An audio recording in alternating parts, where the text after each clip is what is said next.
यूहन्ना का सुसमाचार अध्याय 4 वचन 10 मैं पढ़ रही हूँ, ध्यान देकर सुनो।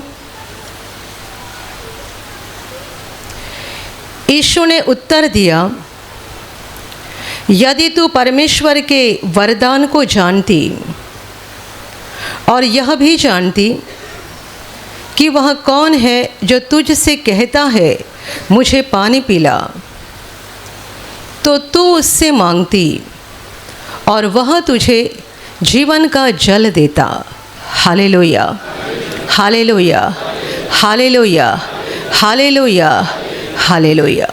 मेरे प्यारे भाइयों और बहनों, प्रभु यीशु की एक सामरी स्त्री के साथ जो बातचीत हो गई, उस बातचीत के दौरान प्रभु ने उसे एक महत्वपूर्ण सत्य कहा है। वो इस वचन में अभी हमने पढ़ा है। यीशु उससे कहता है, यदि तू परमेश्वर के वरदान को जानती और यह भी जानती कि वह कौन है जो तुझसे कहता है मुझे पानी पिला, तो तू उससे मांगती और वह तुझे जीवन का जल देता। Hallelujah, hallelujah, hallelujah, hallelujah. 2 बार प्रभु से बोल रहा है, यदि तू जानती परमेश्वर का वरदान क्या है और यह भी जानती कि वह कौन है जो तुझसे बता रहा है, मांग रहा है मुझे पानी पिला, तो तू उससे मांगती और वह तुझे जीवन का जल देता। मेरे प्यारे भाइयों और बहनों, उसने क्या नहीं जाना था? प्रभु ने 2 बार बोला है, ये जानती वो जानती। पहली बात ये जानती कि परमेश्वर का वरदान क्या है, और दूसरी बात ये जानती कि वह कौन है जो तुझसे बता रहा है कि मुझे पानी पिला। उसने क्या नहीं जाना था? ये दोनों बातें नहीं जानी थी। परमेश्वर का वरदान क्या है और जो उसके पास पानी मांग रहा है वो कौन है। Hallelujah, hallelujah. प्रभु यीशु उस कुआं के पास बैठा हुआ था, अकेला था, और उसके चेले पास के गांव में भोजन खरीदने के लिए गए थे। तब एक सामरी औरत उस कुआं के पास आ गई, कुआं का पानी भरने के लिए, और यीशु ने उसके पास पानी मांगा था। तब उसको अचंबा लगा था और उसने अचंबे से ये कहा था कि तू यहूदी होकर मुझ सामरी स्त्री के पास पानी क्यों मांग रहा है। उसके बताने के पीछे वजह ये थी कि यहूदी लोग सामरियों के साथ बातें नहीं करते थे, सामरियों को पापी समझते थे, अशुद्ध समझते थे, और वे सामरियों के साथ किसी प्रकार का व्यवहार नहीं रखते थे। यहूदी लोग, जो परमेश्वर के चुने हुए लोग, सामरियों को अशुद्ध, अपवित्र, अमंगल समझते थे, और इसलिए उनके साथ बातचीत नहीं करते थे, किसी रीति से व्यवहार नहीं रखते थे। यीशु यहूदी था, और यहूदी समाज की तुलना से जो अशुद्ध व्यक्ति है उसके पास पानी मांग रहा था। और इसलिए वो औरत कहती है कि तू यहूदी होकर मुझ जैसे सामरी स्त्री के पास पानी क्यों मांग रहा है। और तब उसके जवाब में यीशु ने उससे कहा, यदि तू जानती कि परमेश्वर का वरदान क्या है और यह भी जानती कि वह कौन है जो तुझे कह रहा है मुझे पानी पिला, तो तू उससे मांगती और वह तुझे जीवन का जल देता। Hallelujah, hallelujah, hallelujah. जिस चीज़ को, जिस बात को हम जानते हैं उसे हासिल करने के लिए उसके पीछे पड़ते हैं। यदि जानेंगे नहीं तो उसके पीछे कैसे पड़ेंगे, और यदि उसके पीछे नहीं पड़ेंगे तो उसको पाएंगे कैसे। दुनिया के लोगों ने क्या जाना है बताओ? पैसा कितना महत्वपूर्ण है जान लिया है, और इसीलिए दिन रात मेहनत करके, मेहनत भी करते हैं, दूसरों को लूटते भी हैं, फंसाते भी हैं, गलत रास्तों को भी अपनाते हैं और पैसा कमाते हैं, क्योंकि उन्होंने जान लिया है क्या जाना है पैसा कितनी बड़ी बात है, कितनी महत्वपूर्ण बात है। आप में से बहुत सारे लोगों ने ये जाना है मोबाइल कितनी भारी बात है। मोबाइल के बिना ज़िंदगी बेकार हो गई है। मोबाइल है तो ज़िंदगी खुशहाल है, मोबाइल नहीं है तो ज़िंदगी बेकार है। यदि कोई जवान लड़के या लड़की के पास मोबाइल नहीं है, उसके माँ बाप उनको नहीं दे रहे हैं, तो बड़े दर्द के साथ कहते हैं क्या करे मेरे पास मोबाइल नहीं है, क्या करे मेरी मम्मी मुझे मोबाइल नहीं दिलाती है, मेरे पापा मुझे मोबाइल नहीं दिलाते हैं। बड़े दर्द के साथ बोलते हैं जैसे कि मोबाइल उनका जीवन बन गया है। मेरे प्यारे भाई और बहनों, परमेश्वर ने हमें बनाया है, जीवन दिया है और विशेष उद्देश्य से उसने हमें धरती पर भेजा है। हर दिन वो हमें जिंदा रखता है। क्यों जिंदा रखता है? मोबाइल देखने के लिए, चिकन मटन खाने के लिए, सिनेमा थिएटर में जाके सिनेमा देखने के लिए, यहाँ वहाँ घूमने के लिए, बुरे काम करने के लिए, पापों में अपनी ज़िंदगी बिताने के लिए। कल रात हम सोए थे, सुबह हम जाग गए। क्यों प्रभु ने हमें जगाया? किसके लिए जगाया? सब्जी बेचने के लिए, रिक्शा चलाने के लिए, स्कूल में या कॉलेज में पढ़ाई करने के लिए, ऑफिस में कंप्यूटर पे काम करने के लिए, मोबाइल पे गेम खेलने के लिए।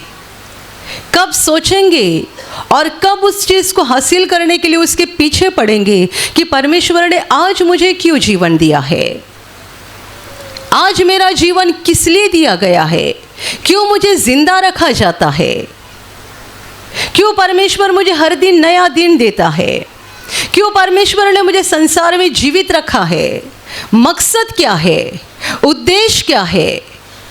मेरे प्यारे भाई और बहनों, दुनिया के बहुत सारे लोग बिना मकसद का जीवन बिता रहे हैं।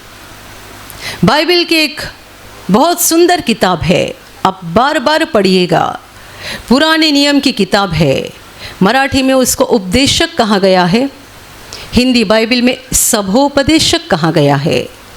सभोपदेशक हर दिन पढ़ेंगे तो भी चलेगा, कम से कम महीने में एक बार तो पढ़िएगा, तो जीवन की व्यर्थता को जानेंगे। उसमें एक वाक्य बार बार लिखा गया है, व्यर्थ ही व्यर्थ, सब कुछ व्यर्थ।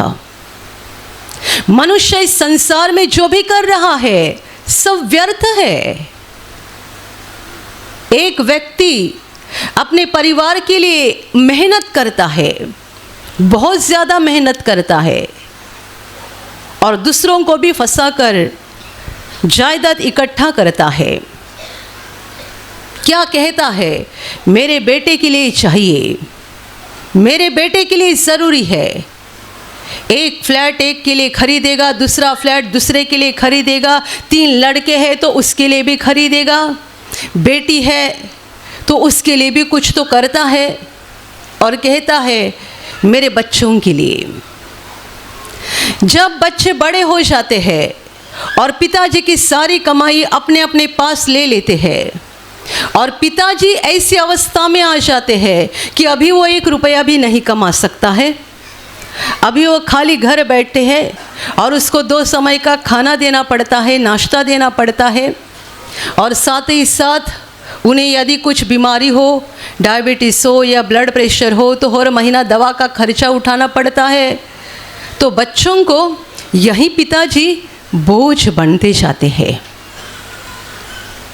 एक बेटा कहता है मैंने कितने दिन तक संभाला, अभी तुम संभालो। दूसरा कहता है मैंने कितने दिन संभाला, अभी तुम संभालो। और अंत में उनको बहन की याद आती है, हम कब तक संभालेंगे, तुम्हारा भी फर्ज है, तुम्हारे भी पापा है ना, तुम संभालो। अभी मुझे बताओ, इस भाई ने अपने बच्चों के लिए अपनी पूरी जिंदगी बर्बाद किया नहीं की? बर्बाद की ना? बर्बाद हो गई जिंदगी। जिन बच्चों के लिए मेहनत करके, पसीना बहा के और बहुत कुछ करके ये सब खड़ा किया, उन्होंने उसको लूटा। जितने बच्चे माँ बाप का घर, माँ बाप की ज़मीन जायदाद लेते हैं और माँ बाप को ठुकराते हैं, वो लुटेरे बच्चे हैं। आप में कोई होगा, बुरा लगेगा आपको, लेकिन लगने दो। आपको लगने के लिए ही मैं बोल रही हूँ। आपने लूटा है अपने माँ बाप को, उनसे सब कुछ लिया है और वो आपको अभी बोझ बन गए हैं। आपने उनको ठुकरा दिया है। सबोपदेशक कहता है व्यर्थ ही व्यर्थ। मनुष्य अपने धरती की जिंदगी के लिए जो भी करता है सब व्यर्थ है। वो आगे का कुछ नहीं सोचता है, मृत्यु के बाद का कुछ नहीं सोचता है। उसे बस बेटा दिखता है, बेटी दिखती है, औरत होगी तो उसको पति दिखता है, पति होगी तो उसको पत्नी दिखती है। बस इतना ही उसका संसार है, उतनी ही उसकी दुनिया है और उसके लिए वे चल रहे हैं, जी रहे हैं। और कभी कभी गलत रास्तों पर भी चल रहे हैं। उनको बस इतना ही है, पैसा हासिल करना है, प्रॉपर्टी इकट्ठा करना है, बच्चों के लिए बहुत कुछ खड़ा करना है। Hallelujah, hallelujah, hallelujah. मेरे प्यारे भाई और बहनों, हमें पहले अपने सृष्टिकर्ता को पहचानना ज़रूरी बात है। हमारा सृष्टिकर्ता, हमारा जीवनदाता, जिसने हमें बनाया, जीवन दिया, जो हर दिन हमें जीवित रखता है। आप आपके बेटे की स्कूल की फीस भरते हैं, कॉलेज की फीस भरते हैं, और आपका बेटा कॉलेज में नहीं जाता है, दोस्तों के साथ घूमने जाता है। जब आपको ये बात पता चलती है, बताओ आपको कितना गुस्सा आता है। आप बेटे को कहते हैं मैं नया कपड़ा भी नहीं खरीदता हूँ और तुम्हारे कॉलेज की इतनी फीस भरता हूँ ताकि तुम अच्छे पढ़े लिखे बन जाओ, अच्छा आगे का जीवन तुम्हारा हो जाए, इसके लिए मैं इतनी मेहनत करता हूँ, और तुम्हारा क्या चल रहा है? मैंने इतनी फीस कॉलेज में भर दी है, तू कॉलेज में नहीं जाता है, दोस्तों के साथ यहाँ वहाँ घूमता है, मेरा पैसा बर्बाद कर रहा है। बोलोगे या नहीं बोलोगे? या कोई बाप ऐसा भी होगा जिसने बेटे की इतनी हज़ारों रुपए फ़ी भरी है और बेटा अपने बाप को फंसाकर कॉलेज में नहीं जाता, यहाँ वहाँ घूमने जाता है, और पिताजी को पता चलने पर पिताजी उसको शाबाशी देते हैं, अच्छा काम किया, आज शाम तुझे केक खिलाऊंगा, चिकन खिलाऊंगा, बहुत अच्छा काम किया। कोई है बाप ऐसा? पता चलेगा तो हाथ में छड़ी लेगा, मुंह में तलवार लेकर खड़ा रहेगा, उसकी पिटाई करेगा, बहुत कुछ बोलेगा। क्यों? बर्दाश्त नहीं हो रहा है। मैं अपने बच्चों के लिए इतना सब कर रहा हूँ और बच्चों को उसकी कोई पड़ी नहीं है। वो ऊपर वाला हमारे शरीर और आत्मा दोनों का बाप है। वो हर दिन हमें सूरज की रोशनी देता है, पानी देता है, हवा देता है, अनाज देता है, फल देता है, सब्जी देता है, हमारे शरीर में सेहत देता है, हमारे शरीर में ताकत देता है, हमें दिमाग बुद्धि देता है। और सब मिलने के बावजूद भी हम उसके खिलाफ ही अपनी ज़िंदगी बिताते हैं। तो बताओ, उसको गुस्सा आना चाहिए या नहीं आना चाहिए? वो क्रोधित होना चाहिए या नहीं होना चाहिए?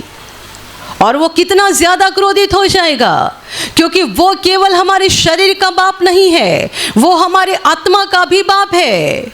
और इसीलिए उसे सनातन पिता कहा है। सनातन पिता, परमेश्वर हम सब का सनातन पिता है, अनंत काल का बाप है वो हमारा। वो सब देखता है, हमारा मन का हर एक विचार भी उससे छिपा हुआ नहीं है। वो विचारों को जानता है, हमारे कामों को जांचता है, सब देखता है। और जब हम उसके खिलाफ अपनी ज़िंदगी बिताते हैं, उसे बड़ा गुस्सा आता है, वो क्रोधित होता है और वो कहता है, बेटे बेटी, मैंने तुझे यहाँ पर धरती पर क्यों रखा है? गालियां देने के लिए, रिश्वत लेने के लिए, दूसरों को फंसाने के लिए, लूटने के लिए, सास का अपमान करने के लिए, किसके लिए मैंने रखा है? Hallelujah, hallelujah, hallelujah. मेरे प्यारे भाइयों और बहनों, पहचानो, जानो अपने सृष्टिकर्ता को, उसके मन को, उसके विचारों को, उसकी योजनाओं को, उसके मकसद को जान लो। और यीशु ने कहा है उसके वरदान को जानो। परमेश्वर का वरदान, परमेश्वर हमें क्या देना चाहता है? परमेश्वर हमें क्या देना चाहता है? आप में से कोई व्यक्ति आज यहाँ पहली बार आई होगी, नौकरी नहीं इसके लिए, कोई आए होंगे बीमारी से ठीक होने के लिए, कोई आए होंगे कर्जे से मुक्ति पाने के लिए, कोई आए होंगे शादी को 10 साल हो गए बच्चे नहीं हो रहे हैं तो बच्चों की आशीष पाने के लिए आए होंगे, अलग अलग मकसद के लिए। परमेश्वर ये सारी बातें हमें देना चाहता है, क्योंकि परमेश्वर किसी को दुखी रखना नहीं चाहता है। लेकिन परमेश्वर का महत्वपूर्ण वरदान, परमेश्वर हमारे जीवन में जो महत्वपूर्ण आशीष देना चाहता है वो क्या है, उसे भी हमें जानना है। यदि जानेंगे तो उसके पीछे पड़ेंगे, और यदि उसके पीछे पड़ेंगे तो उसे प्राप्त करेंगे। Hallelujah, hallelujah, hallelujah, hallelujah. यदि तू जानती कि परमेश्वर का वरदान क्या है, जानती, और यह भी जानती कि वह कौन है जो तुझे बोल रहा है मुझे पानी पिला, तू ये जानती तो तू उसके पास मांगती और वह तुझे जीवन का जल देता। मेरे प्यारे भाई और बहनों, नौकरी की आशीष, बच्चों की आशीष, घर की आशीष, चंगाई की आशीष, ये सारी बातें परमेश्वर हमें देना चाहता है। पर इन सब से बढ़कर वो हमें अनंत जीवन देना चाहता है। वो चाहता है कि मृत्यु के बाद, यानी धरती का जीवन खत्म होने के बाद, हम उसके पास स्वर्ग में जाएं ताकि अनंत काल हम उसके साथ रहे। Hallelujah, hallelujah, hallelujah. आपका बेटा परदेश में नौकरी कर रहा है, लेकिन आप इस इंतज़ार में रहते हो कब आएगा मेरे साथ रहने के लिए। आपका बेटा परदेश में नौकरी करता है, पैसा कमाता है, आपको पैसा भेजता है, आपको अच्छा भी लगता है, लेकिन आपके दिल में एक तमन्ना है, मेरा बेटा मेरे पास कब आएगा। हमारा स्वर्गीय बाप चाहता है कि हम उसके पास जाए और अनंत काल उसके साथ रहे, और उस अनंत जीवन तक पहुंचने के लिए परमेश्वर ने हमें उसका पवित्र आत्मा दिया है। ये उसका वरदान है, जिस पवित्र आत्मा की मदद से हम विश्वास में बने रहते हैं, जिस पवित्र आत्मा की मदद से हम अनंत जीवन के रास्ते से आगे आगे आगे चलते जाते हैं, जिस पवित्र आत्मा की मदद से हम अनंत जीवन को प्राप्त करते हैं। लेकिन पवित्र आत्मा कैसे पाते हैं? यीशु को पहचानने के बाद। यीशु कहता है, यदि तू परमेश्वर के वरदान को जानती और यह भी जानती कि वह कौन है जो तुझे बता रहा है मुझे पानी पिला, यानी तू यीशु को भी जानना ज़रूरी है। बिना यीशु को पहचाने और बिना यीशु पर विश्वास किए और बिना यीशु को ग्रहण किए कोई पवित्र आत्मा को नहीं पा सकता है। Hallelujah, hallelujah, hallelujah. और यीशु कौन है? क्या वो बीमारी निकालने वाला जादूगर है या डॉक्टर है? हम बीमारी आने के बाद डॉक्टर के पास जाते हैं इलाज कराने के लिए। आपको भी बीमारी है और आप यीशु के पास आए हो, क्या यीशु डॉक्टर है जो आपको दवा देकर या इंजेक्शन देकर आपको ठीक करेगा? क्या यीशु जादूगर है कि जादू करके वो हमारे जीवन की सारी समस्या को निकाल देता है? क्या यीशु कोई मांत्रिक है जो आपको ऐसा कुछ दे देगा जिसके बाद आपको बच्चे हो जाएंगे? कौन है यीशु? मांत्रिक है? कोई भगत बाबा है? कोई गुरु है जो अच्छी अच्छी बातें सिखाता है? गुरु तो संसार में बहुत सारे हैं। क्या वो गुरु है? क्या वो जादूगर है? क्या वो डॉक्टर है? क्या वो भगत मांत्रिक है? कौन है वो? Hallelujah, hallelujah, hallelujah. यूहन्ना ने अपनी पत्री में लिखा है, वही सच्चा परमेश्वर और अनंत जीवन है। वही है जिसने हमें बनाया है, जीवन दिया है। वो हमारा सृष्टि करता है, वो हमारा जीवन दाता है, वो हमारा मुक्ति करता है, मुक्तिदाता है, वो हमारा उद्धार करता है, और वही है जिसके द्वारा हम स्वर्ग में पहुंच जाएंगे और अनंत काल परमेश्वर के साथ रहेंगे। यदि आप उसको जादूगर समझ रहे हैं तो आपने यीशु को पहचाना नहीं है। आप उसको कोई गुरु या बाबा समझ रहे हैं तो आपने यीशु को पहचाना नहीं है। आप जैसे भगत मांत्रिक के पास जाते हैं वैसे यीशु के पास आए हैं तो आपने यीशु को पहचाना नहीं है। आप यीशु को डॉक्टर समझ रहे हैं तो भी आपने यीशु को पहचाना नहीं है। यदि तू जानती कि वह कौन है जो तुझे कह रहा है मुझे पानी पिला, तो तू खुद उसके पास मांगती और वह तुझे जीवन का जल देता। जीवन का जल ये पवित्र आत्मा है, और जहाँ जीवन का जल बहता रहता है वो जीवन कभी सूखता नहीं है। उसमें से पानी बहते रहता है, बहते रहता है। इसका मतलब उसका जीवन कभी खत्म नहीं हो जाएगा। वो 100 साल नहीं जिएगा, 200 साल नहीं जिएगा, परंतु अनंत काल जीवित रहेगा। परमेश्वर के साथ स्वर्ग में अनंत काल जीवित रहेगा।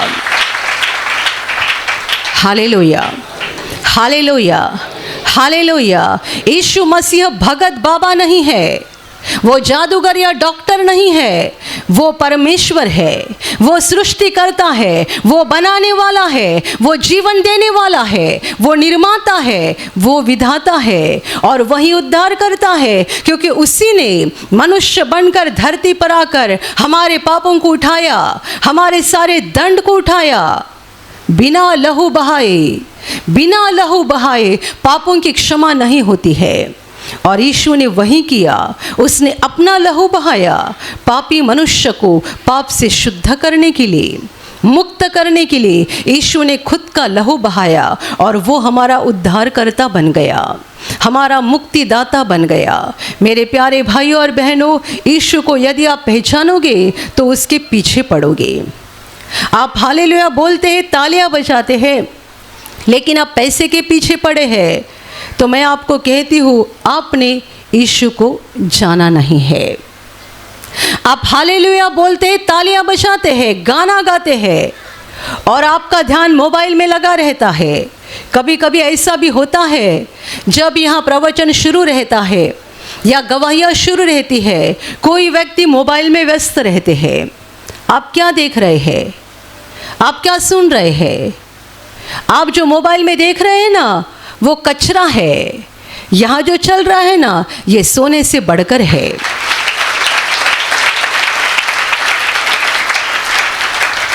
आप किसी का व्हाट्सएप देख रहे, फेसबुक देख रहे, कोई अलग अलग वीडियो देख रहे, अलग अलग बातें देख रहे मोबाइल में। मैं कहती हूँ ये कचरा है, लेकिन आपने कचरे को जान लिया है कि ये सोना है, और जो सोना है उसे आपने पहचाना नहीं है।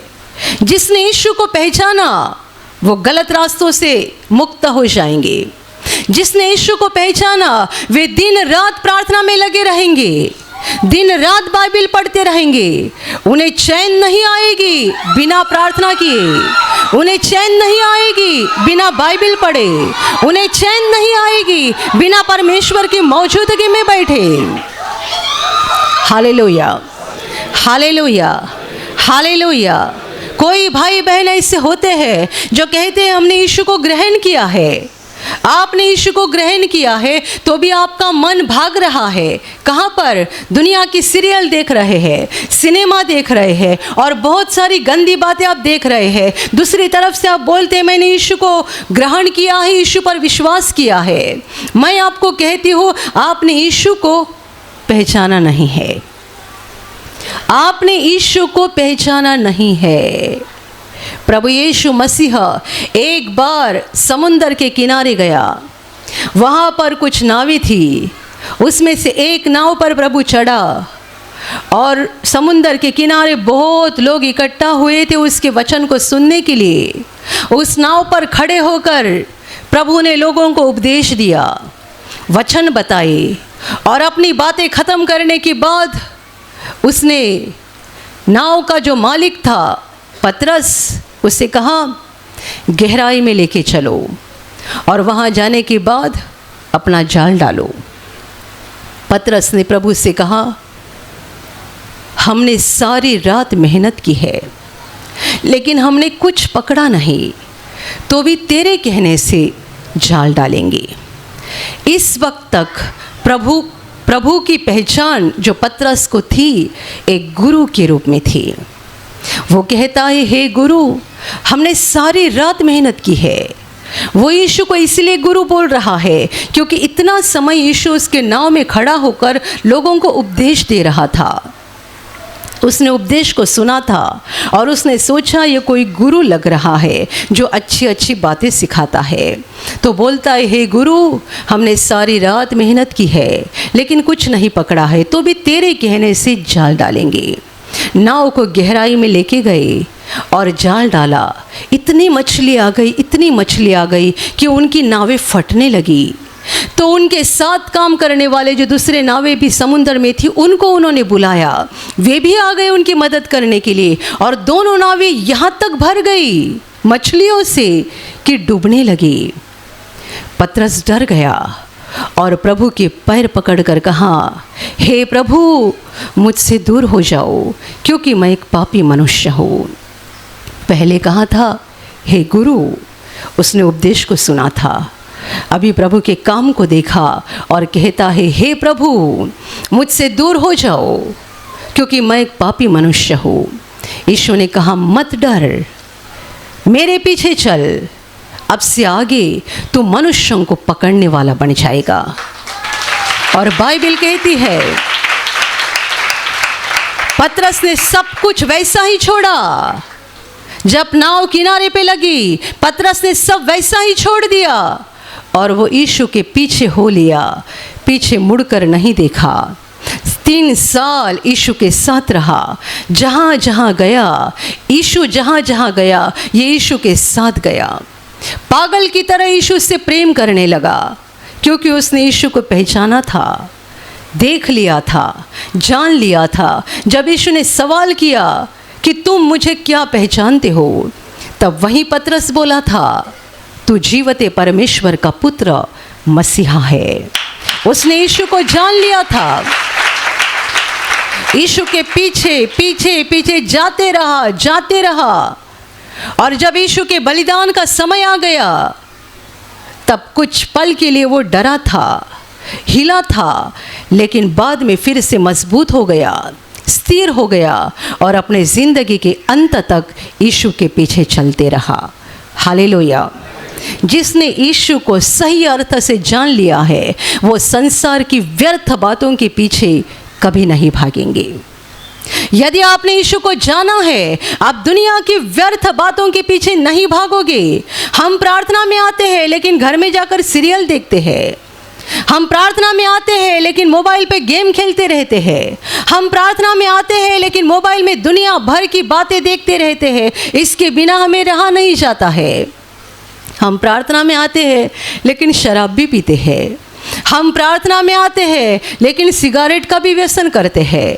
हम प्रार्थना में आते हैं लेकिन रिश्वत भी लेते हैं। हम प्रार्थना में आते हैं लेकिन दूसरों को फंसाते भी हैं, फंसा कर लूट कर पैसा भी कमाते हैं। इसका मतलब आपने यीशु को जाना नहीं है। मेरे प्यारे भाई और बहनों, हमारे जीवन से गंदी और बुरी बातें जाने के लिए सबसे पहले हमें यीशु को पहचानना ज़रूरी है। और दूसरी बात, परमेश्वर का वरदान जो पवित्र आत्मा है और उसके द्वारा जो हमें अनंत जीवन मिल जाता है उसको पहचानना ज़रूरी है, ताकि हम उसके पीछे पड़ जाएंगे और दुनिया के सारी व्यर्थ बातों से मुक्त हो जाएंगे। Hallelujah, hallelujah, hallelujah, hallelujah. कई माँ बाप ऐसा कहते हैं, हमारी बेटी ये हमारा बेटा मोबाइल के इतने अधीन हो गया है कि यदि उनसे मोबाइल छीना जाए तो ऐसा भयानक बर्ताव करते हैं कि कोई उनको कंट्रोल नहीं कर पाते। इसका मतलब मोबाइल में से दुष्टात्मा ने उनको पूरी तरह से कब्जा लिया है, दुष्टात्मा के अधीन हो गए हैं वो। मेरे प्यारे भाई और बहनों, हमें परमेश्वर के ऐसे अधीन होना चाहिए, ऐसे अधीन कि पवित्र आत्मा ने हमारा ऐसा कब्जा लेना चाहिए। हर दिन बिना प्रार्थना किए हमें चैन नहीं पड़ना चाहिए, बिना बाइबल पढ़े चैन नहीं पड़ना चाहिए। यदि हमारे हाथ से कोई गलती होती है, कोई अधर्म होता है, तुरंत हमें बुरा लगना चाहिए और हमने तुरंत प्रभु के सामने आकर अपने पापों का पश्चाताप करना चाहिए। आप बड़े आसानी से झूठ बोलते हैं, बड़े आसानी से कुकर्म करते हैं, बड़े आसानी से अधर्म करते हैं और आपको कुछ नहीं लगता है। इसका मतलब आपने यीशु को जाना नहीं है और पवित्र आत्मा ने आपका कब्जा नहीं लिया है। यदि पवित्र आत्मा आपके जीवन का नियंत्रण कर रहा है, पवित्र आत्मा आपके जीवन का कंट्रोल कर रहा है, तो जब आपके मुंह से कोई गलत बात निकलती भी है तुरंत आपको बुरा लगेगा, क्योंकि जैसा कि बाइबल हमें सिखाती है और ये सत्य है कि पवित्र आत्मा हमें पश्चाताप की बुद्धि प्रदान करता है। पवित्र आत्मा, कोई भाई बहन ऐसे हैं जिनको लगता है कि हमें पश्चाताप ही नहीं हो रहा है, अपने पापों के लिए आंसू ही नहीं आ रहे हैं, अपने बुरे कामों के लिए कुछ नहीं लग रहा है। इसका मतलब आप एक बुरी हालत में है। आपको ज़रूरी है कि पवित्र आत्मा आपका कंट्रोल करे। पवित्र आत्मा ही हमें पश्चाताप की बुद्धि प्रदान करता है। Hallelujah, hallelujah, hallelujah, hallelujah. मेरे प्यारे भाइयों और बहनों, यीशु की ओर देखते रहो। ये पूरा संसार व्यर्थता से भरा हुआ है और उसके पीछे पड़कर हमें कुछ भी नहीं मिलेगा। बाइबल कहती है ये दुनिया और उसकी सारी वासनाएं खत्म हो रही है। यदि हम दुनिया को चिपके रहेंगे तो दुनिया के साथ खत्म हो जाएंगे। जान लेना, ये समझ लेना कि दुनिया का अंत का समय नज़दीक आ गया है। इस दुनिया के पीछे मत पड़ो। बहुत सुंदर सुंदर बातें हम दुनिया में देखते हैं, वास्तविकता में ये सारी झूठी बातें हैं, लुभाने वाली बातें हैं, जिनके पीछे पड़कर लोग अपना नुकसान करा रहे हैं, अपनी आत्मा का विनाश कर रहे हैं। Hallelujah, hallelujah. यीशु की ओर अपना मन लगाओ, उसकी ओर देखो, उसे पहचानो, उसे पाने के लिए दिन रात कोशिश करो, पवित्र आत्मा से भर जाने के लिए कोशिश करो और अनंत जीवन पाने के लिए कोशिश करो। अनंत जीवन के पीछे पड़े रहो। हमें दुनिया का पैसा नहीं चाहिए, सोना चांदी नहीं चाहिए, ज़मीन जायदाद नहीं चाहिए। ये सारी चीज़ें जितने हमारी ज़रूरत की है उतनी प्रभु हमें खुद देगा। हमें ज़रूरी है हम उसके पीछे पड़े और अनंत जीवन को हासिल करने के लिए दिन रात मेहनत करें। Hallelujah, hallelujah, hallelujah. और अभी प्रार्थना करने का समय है। आप विश्वास करो कि एक पल में प्रभु यीशु आपको छूकर चंगाई देगा। एक पल में वो आपके जीवन का दुख निकाल देगा और आपके आंसुओं को खुशी में बदल देगा, क्योंकि उसके लिए असंभव कुछ नहीं है, अनहोनी बात एक भी नहीं है। प्रभु यीशु आज भी जिंदा है। 2000 वर्ष पहले वो शरीर रूप में धरती पर था, आज शरीर रूप में नहीं बल्कि आत्मा के रूप में है और दुनिया के कोने कोने में जहाँ जहाँ लोग विश्वास के साथ उसको पुकारते हैं, उसके पास प्रार्थना करते हैं, उन सबों की पुकार को प्रभु सुनता है, उन्हें चंगा करता है, उनके आंसुओं को पोंछ देता है और उनके जीवन को खुशी से भर देता है। आप भी इसी विश्वास के साथ आपके बीमार भाग पर हाथ रखो और यदि वहाँ हाथ नहीं रख सकते हैं तो अपने सीने पर हाथ रखो। प्रभु यीशु के नाम से इसी क्षण आपके शरीर की सारी बीमारियां निकल जाए। यीशु के नाम से आपके जीवन का सारा दुख निकल जाए। शैतान का हर एक काम आपके जीवन से और आपके परिवार से पूरी तरह से नष्ट हो जाए। यीशु के नाम से, प्रभु यीशु के नाम से शैतान का सारा काम आपके जीवन से नष्ट हो जाए। सारी दुष्ट आत्माओं को प्रभु यीशु के नाम से मैं आज्ञा दे रही हूँ, इसी क्षण इन्हें छोड़कर निकल जाओ और वापस उनमें नहीं आना।